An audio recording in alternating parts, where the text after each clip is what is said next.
बिस्मिल्लाहिर्रहमानिर्रहीम। अस्सलाम वालेकुम। कैसे हैं आप? आई होप के बिल्कुल ठीक होंगे। प्यारे प्यारे बहन भाइयों, आज जो मैं आपके साथ रेसिपी शेयर करने जा रही हूँ वो बहुत ही आसान और टेस्टी रेसिपी है। किचन में मौजूद सामान के साथ आप ये मज़ेदार रेसिपी बना सकते हैं। जब 2 आलू अंडे के साथ ये मज़ेदार रेसिपी बनेगी तो हर रोज़ आपका बनाने को दिल चाहेगा। तो आइए शुरू करते हैं और देखते हैं कि हमारी टेस्टी रेसिपी कैसे बनती है। इसके लिए आप लें आलू 2 दरमियाने साइज़ के, इनका छिलका उतार कर इनको बारीक काट लें।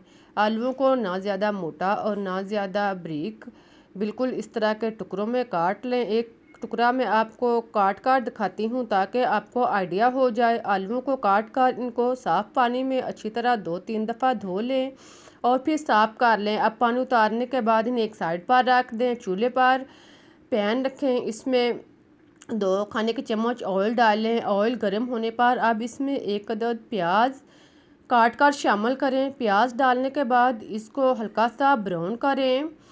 जब प्याज जो है वो ब्राउन हो जाए तो इसमें कटे हुए आलू शामिल करें। आलू और प्याज को अच्छी तरह मिक्स करें और इन्हें 2-3 मिनट तक अच्छी तरह फ्राई करें।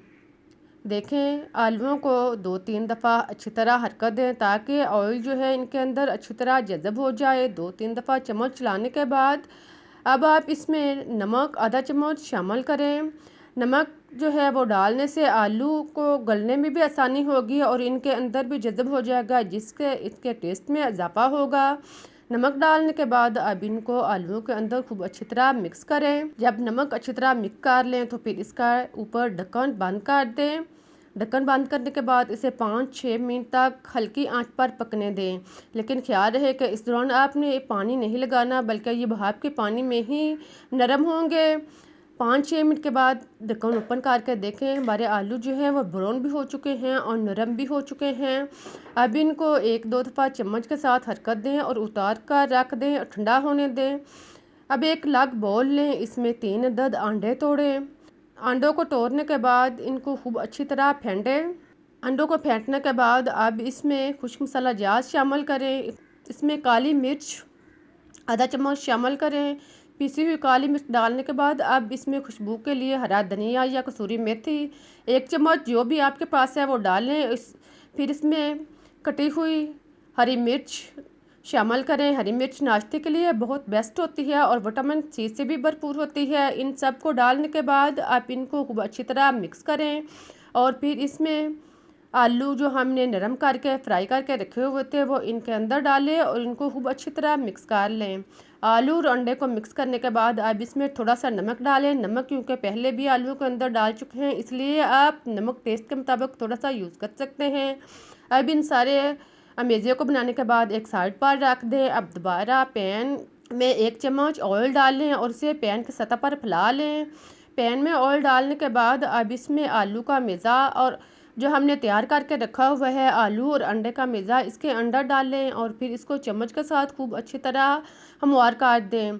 सारी तह को अच्छी तरह हमवार करने के बाद अब इनका ढक्कन बंद करें और इसे 5-6 मिनट तक धीमी आंच पर पकने दें। ख्याल रहे कि इस दौरान आंच जो है वो तेज़ हरगिज़ नहीं करनी, इस तरह आलू जो है वो नीचे से जल जाएंगे और ऊपर से कच्चे रहेंगे। देखें, 5-6 मिनट के बाद ढक्कन ओपन करके देखें तो हमारे अंडा जो है वो फ्राई हो चुका है और फूल भी चुका है। अब आप इसकी साइड चेंज करें। आप चम्मच के साथ भी चेंज कर सकते हैं, लेकिन सानने के साथ आप इसके ऊपर प्लेट रखकर इसके ऊपर इसे उल्टाएं और फिर इसे दोबारा पैन में उल्टा दें। इस तरह आपको इसे उल्टाने में या साइड चेंज करने में आसानी रहेगी। अब दोबारा इसका ढक्कन बंद करें और फिर इसे 4-5 मिनट तक धीमी आंच पर फ्राई करें। देखें, अब हमारे रेसिपीज जो है वो तैयार हो चुकी है। 3-4 मिनट के बाद ढक्कन ओपन करें और इसे एक प्लेट में निकाल लें। बहुत ही मज़ेदार और टेस्टी नाश्ता तैयार हो चुका है।